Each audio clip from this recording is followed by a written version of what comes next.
2/3 out of the time we beat officers to the call. So our goal is to be the first on scene, provide real-time information to officers on the ground.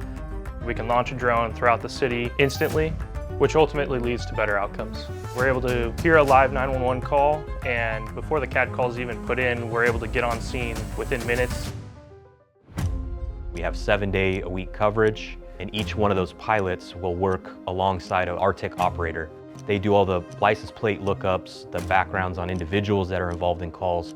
They work as a team to provide updated and real-time information to our officers out in the field. Our communications center received a call about a baby that was locked inside of the backseat of a vehicle, and it was a hot day. We responded with the drone to the location. I was able to locate the vehicle. We were able to provide the information exactly where that vehicle was, so our officers on the ground could respond there quickly and get the baby out of the vehicle.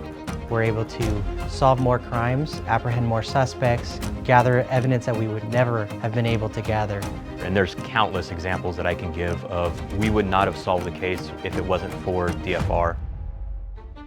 When the drone's responding to a call for service, whether we're helping the police department, the fire department, or another city department, we're able to take a link of our video and place it into our CAD system so they're able to easily see what we're seeing. The drone is equipped with a laser rangefinder, so they could point the laser at a specific address and it would tell them exactly what address they're looking at. We can use different thermal palettes and show hot spots that you may not be able to see with the naked eye. And we're at a point now where you can even just fly one of our DFR drones from your phone, so even a patrol officer in the field could fly a call for service if needed. With us being able to get eyes on a scene quickly, we're able to collect evidence, collect information to provide to our officers, which ultimately can assist us in making an arrest and closing out cases.